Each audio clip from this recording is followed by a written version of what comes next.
3,500 multiplied by 0.25.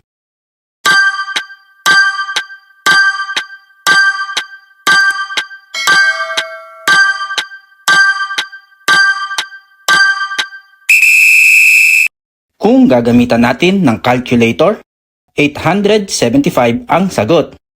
3,500 multiplied by 0.25 equals 875.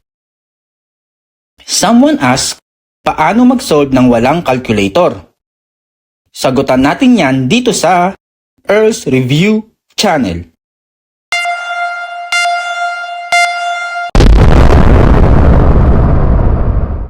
Nakalimutan lang siguro ng ating ka-review kung paano mag-solve ng hindi gagamitan ng calculator.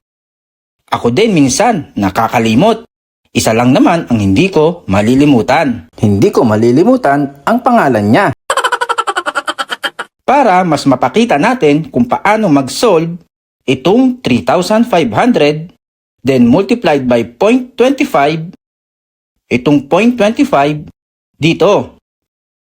0.25. Tapos, proceed na tayo sa basic multiplication. 5 multiplied by 0, 0. Ito ding 5 multiplied by 0, 0. 5 multiplied by 5, 25. 5, carry over 2. 5 multiplied by 3, 15. Plus 2, 17. Dito naman sa 2. 2 multiplied by 0, 0. Dahil sa second number na tayo, kaya sa second din natin ilalagay itong 0. Same dito. 2 multiplied by 0, 0. 2 multiplied by 5, 10. 0, carry over 1. 2 multiplied by 3, 6. Plus 1, 7. Ngayon, proceed naman sa addition. Bring down lang itong 0.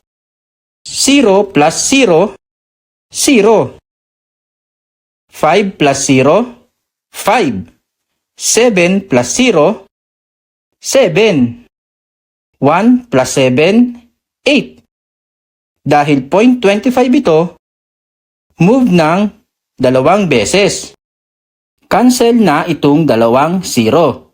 Kaya ang sagot ay 875. Sana nakatulong ang solution ngayon ka-review. Correct me if I'm wrong. Subscribe for more.